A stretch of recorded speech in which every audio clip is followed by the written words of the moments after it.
Olá, as boas-vindas a você. Este é o podcast Radar Direitos Humanos, um podcast do Departamento de Advocacy da Diocese Anglicana de Brasília, Igreja Episcopal Anglicana do Brasil. Olá pessoal, me chamo Rodrigues Piuca, sou clérigo da Diocese Anglicana de Brasília e falo em nome do Departamento de Advocacy da nossa Diocese. Dou as boas-vindas a todas e a todos vocês para o nosso episódio do podcast Radar Direitos Humanos, onde teremos a oportunidade de aprender um pouco mais e de conversar a respeito das relações entre a nossa Igreja Episcopal Anglicana do Brasil e os direitos humanos. Sejam bem-vindas, sejam bem-vindos. É uma grande alegria partilhar com vocês este momento.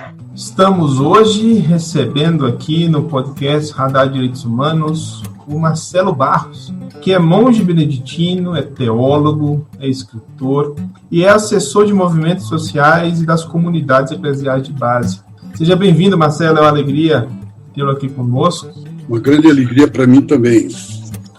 O nosso tema hoje é religião e direitos humanos no contexto da pandemia do Covid-19. E nesse sentido, nós podemos perceber que os direitos humanos, infelizmente, ainda não alcançaram o status de prioridade para um determinado número, de movimentos, de organizações religiosas. Infelizmente, os direitos humanos continuam figurando como um apêndice, como uma área de segunda importância.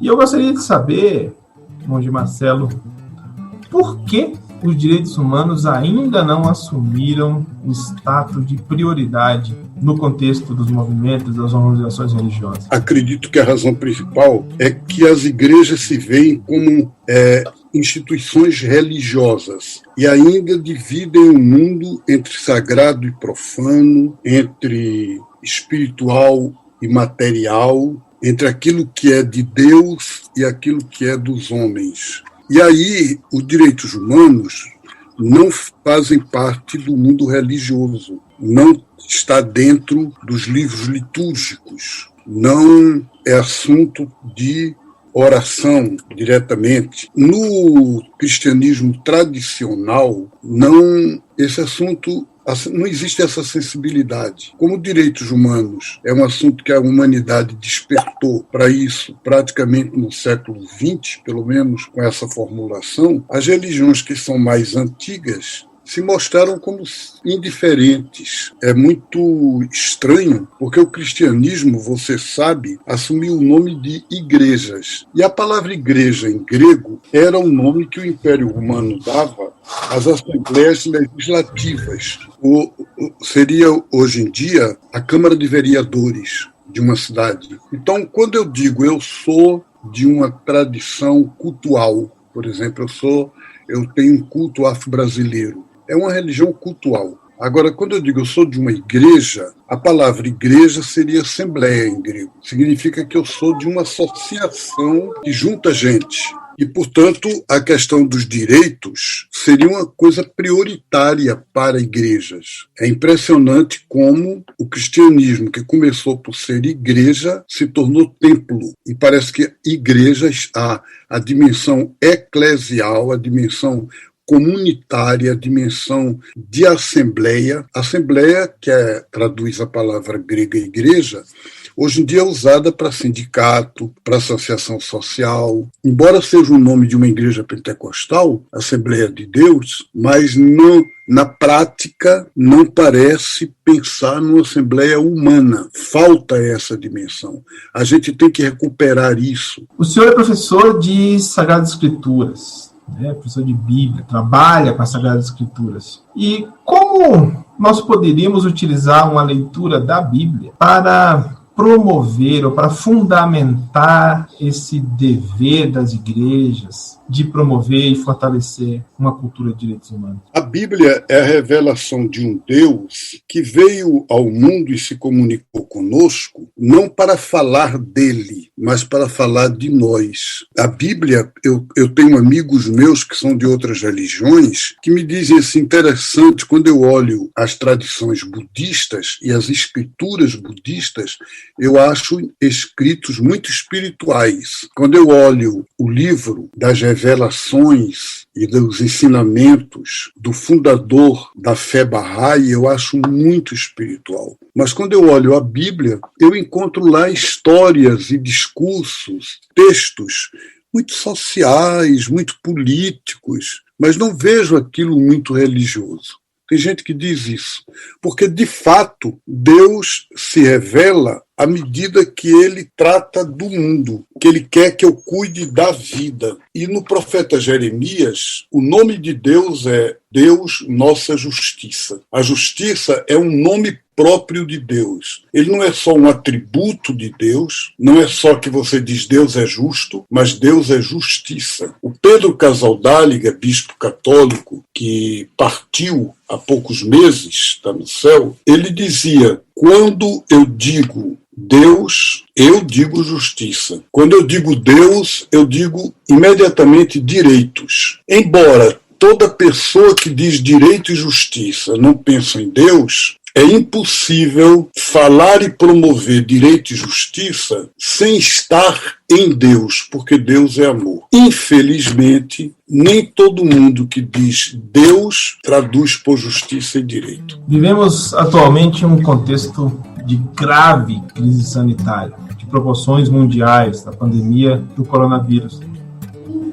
E nesse contexto de crise sanitária, nós podemos também perceber que muitos direitos têm sido negados, né? Direitos relacionados à subsistência, muitas vezes, populações vulneráveis, setores da sociedade que já acumulam na própria condição humana vulnerabilidade econômica, vulnerabilidade por serem alvos de preconceito, de racismo, de violência estrutural das mais diversas matizes. E somando a crise sanitária com essa tendência de negação de direitos, de retrocesso de direitos, como os movimentos religiosos, organizações, as instituições podem agir para garantir, ou pelo menos mitigar, tanto sofrimento?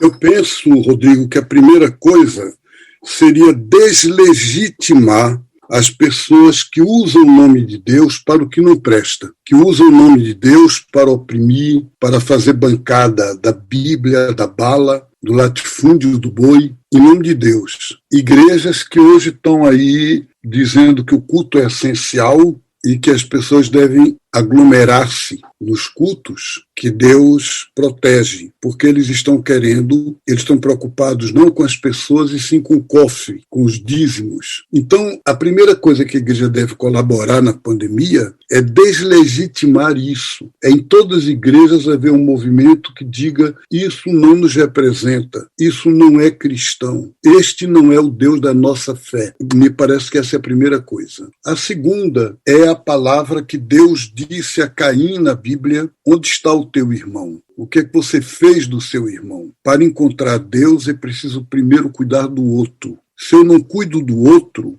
o Evangelho de Mateus diz que Jesus diz que no juízo final ele dirá a umas pessoas, vinde benditos do meu Pai, e tomai posse do reino que está preparado para vós. Porque tive fome e me deste de comer, tive sede e me deste de beber, era estrangeiro e me acolhestes, nu e me vestiste. E as pessoas dirão, mas quando foi que a gente te encontrou e fez isso contigo? E ele respondeu, cada vez que vocês fizeram a um dos pequeninos, foi a mim que vocês fizeram. E ao mesmo tempo ele dirá aos outros, afastai-vos de mim. E eles dirão, mas nós sempre te amamos, sempre fizemos cultos, não me interessa, vocês não me viram nos pequeninos. Então a igreja tem que associar, eu sou católico, a igreja católica faz um grande culto ao que ela chama Santíssimo Sacramento, quer dizer, as reservas da Eucaristia, o pão consagrado na Eucaristia. Mas Dom Helder Câmara, que foi o bispo que me ordenou padre, ele já está no céu, ele dizia o que adianta reconhecer Jesus no pão da Eucaristia e não reconhecê-lo na pessoa que estiver na rua, caído, na criança que estiver sem abrigo. Ou eu reconheço Jesus nessas pessoas, ou o meu reconhecimento de Jesus no culto é falso.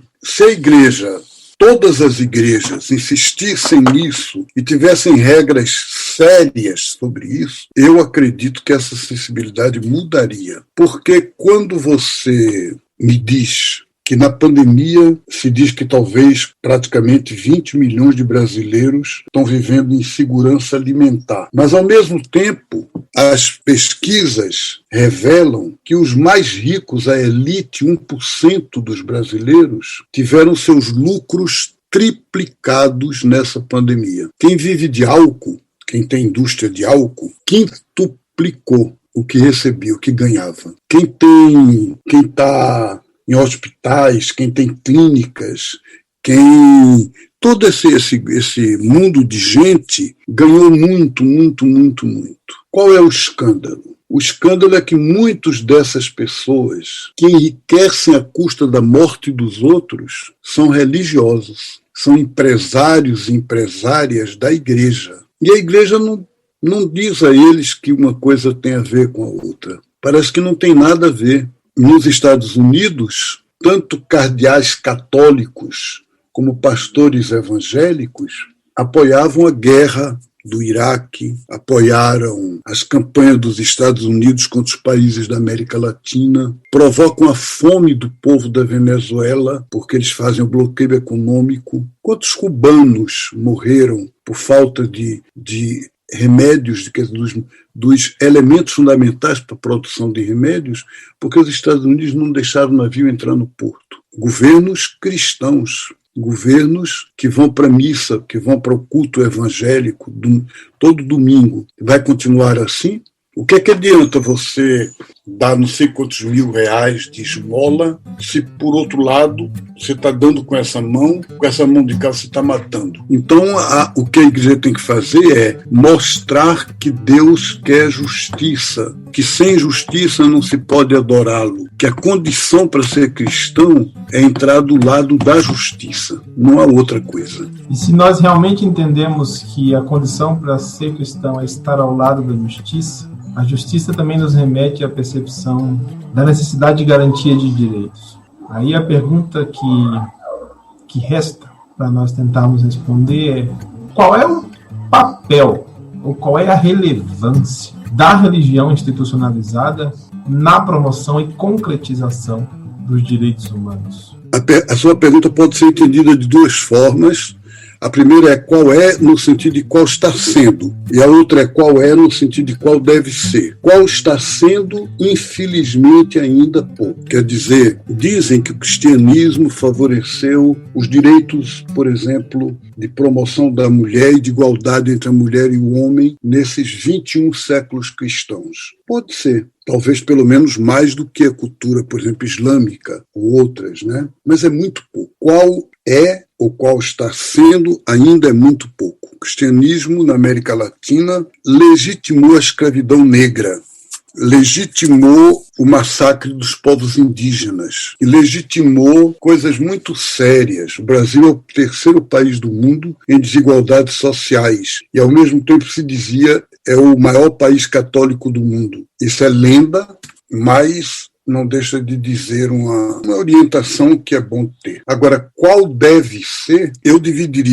organizaria as religiões em dois grupos. As religiões que são cultuais ou sapienciais e as religiões que se dizem proféticas. O que quer dizer profético? Significa que a religião ela não é para Deus, mas ela é de Deus para nós. E o cristianismo é assim porque vem de um profeta. Quando Jesus falava, o evangelho diz que o povo dizia: um grande profeta surgiu entre nós. E Deus visitou o seu povo. E quando Jesus falava dele próprio, ele dizia: nenhum profeta é bem recebido em sua casa. Portanto, ele é um profeta. E se nós somos discípulos de um profeta, a nossa fé é profética. E se a nossa fé é profética, ela é feita para transformar o mundo, e não apenas para cultuar Deus. Deus não precisa do meu louvor. Deus não ganha nada com eu ficar de joelho em pé, dizendo louvado sejas Deus, glorificado, aleluia. Não muda nada. Não tem nada. Deus não tem qualquer...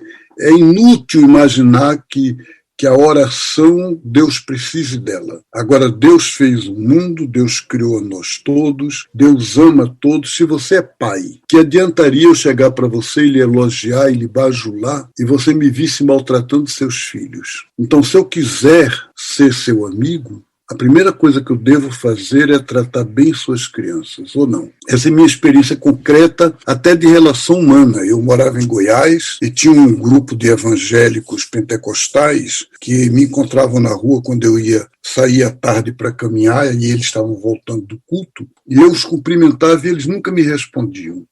Toda tarde eu os cumprimentava. Boa tarde, irmãos. Louvado seja nosso Senhor Jesus Cristo. Nada, nenhuma palavra. Eu comecei a me aproximar das crianças que eles levavam. Eles passavam na rua sempre com um menino pequeno. Eu dava uma balinha a uma criança, eu ria para outra, brincava. Daqui a pouco as crianças ficaram amigas minhas. Dentro de uma semana ou 2 semanas, todos me cumprimentavam. Então, o que é que significa isso? Agora, leve isso para Deus. O que é que adianta todo domingo eu estar no culto, aleluia, glória a Jesus, etc. E eu saio dali e eu maltrato os filhos de Deus. Então é preciso, isso está escrito no livro da Bíblia, tem um dos livros da sabedoria, diz: quem adora a Deus sem ser baseado na justiça é como querer agradar o pai matando o filho. O Papa Francisco, na Igreja Católica, ele tem insistido que a Igreja Católica tem que ser uma igreja em saída. O que é que ele chama em saída? É igreja para fora, não é para dentro. Então eu acho que isso que ele está falando com a Igreja Católica vale para a Igreja Anglicana, vale para a Igreja Luterana, vale para todas as igrejas cristãs. Igreja, se quiser ser Igreja de Jesus Cristo, tem que ser para fora. Muito obrigado pela tua participação, muito obrigado pelas reflexões que tu nos trouxeste e, de fato, espero que nós possamos continuar todas juntas e juntos na defesa dos direitos humanos, que as igrejas reconheçam o seu papel de estar no caminho, em saída. Rodrigo, para mim foi uma alegria falar com você, espero que tenha ajudado, tenha sido útil, e eu penso que fica esse apelo profético. As igrejas têm que ser expressões dessa fé profética, têm que serem voltadas para a vida. Um grande abraço, Deus abençoe a você, a todos os seus, e abençoe as pessoas que estão nos ouvindo. Eu conversei com Marcelo Barros, monge beneditino, teólogo, escritor. Até uma próxima oportunidade. Até mais.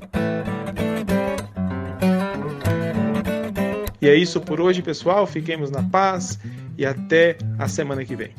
Este foi o podcast Radar Direitos Humanos, da Diocese Anglicana de Brasília, Igreja Episcopal Anglicana do Brasil. Produção e apresentação, Reverendo Rodrigo Spiuca. Edição do Reverendo Isaías Torquato e direção-geral do Bispo Maurício Andrade. Se você quiser entrar em contato conosco, você pode nos encontrar pelas mídias sociais, no Spotify, no Google Podcast e no agregador de podcast de sua preferência. E pelo telefone 61 3443 4305 e pela hashtag Radar Direitos Humanos. Até o nosso próximo encontro.